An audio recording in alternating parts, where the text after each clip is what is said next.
तुम्ही मला म्हटले टाइम संपला, पहिली गोष्ट. दुसरी गोष्ट तुम्ही मला म्हटले ऍडमिशन फुल झाले. कुणाच्या बापाला ऍडमिशन दिलं? जर माझी प्रोसेस जयंत पाटील कोण सीएटी सेलचे? जयंत पाटील माहिती का? काय काल काय बघितलं नाही का? काल डोळे फुटले होते का? नको दाखवू नको. काल बघितलंय ना? काल बघितलं आहे की नाही? इथं रिपोर्टर्स आहेत. रिपोर्टर समोर 3च प्रश्न करील. नीट ऐका. रिपोर्टर समोर 3च प्रश्न करील. माझे कागदपत्र तुम्ही म्हटले चुकीचे, मग असं सीएटी सेलनी माझे डॉक्युमेंट चुकीचे व्हेरीफाय केले असं कॅमेऱ्यासमोर सांगा की यात सीएटी सेलची चूक आहे.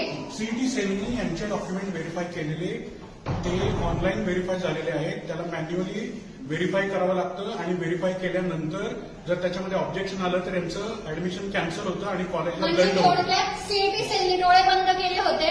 मला 4 वेळा राऊंड द्यायला लावलं सीएटी सेलनी. तोपर्यंत सीएटी सेल झोपलेली होती आणि यांचं कॉलेजचे डोळे उघडे आहेत. यांनी मला 4 वेळा फेऱ्या मारायला लावल्या ऍडमिशन ना.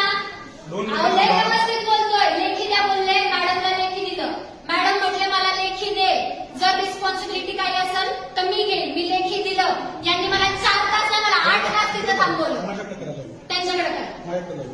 हे सगळे ऍडमिशन सीईटी सेलच्या नियमांनुसार होतात. याच्यामध्ये कॉलेजचा कुठलाही कसलाही रोल नाही. आणि सीएटी सेल कडून चूक झाली. सीएटी सेल निकाल ह्यांना मेसेज केले की ऑथरायझेशन कॉलेजकडे, कॉलेजमध्ये सीएटी सेलकडे, सीएटी सेल मध्ये ऑथरायझेशन कॉलेजकडे.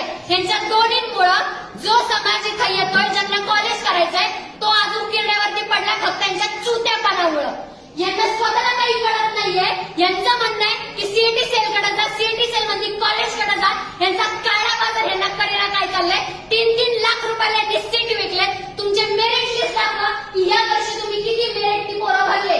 यांनी 3-3 लाख रुपये माझ्या लोकांकडून इथं मॅनेजमेंटनी भरायचे केले. ते माझं सीट काल यांनी मला 7 वाजता सांगितलं की ऍडमिशन